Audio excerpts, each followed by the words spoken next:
રવાજો મારી નાય જગદી મારા મધુવાના ક્રમ ભાગલે બાપ નાગજીની દેવી બેઠી છો કરી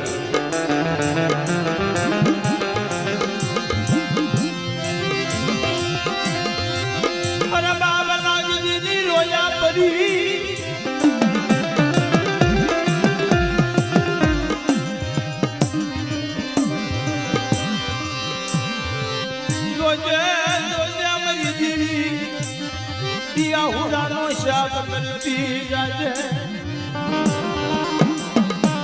જગદી આવરાનો હિસાબ કરતી જાઓ અને મારા મધુવા કુલની માલિકા કદાચ ખોટ તો ન હોય મારી દુગડી વસ્તી જોઈ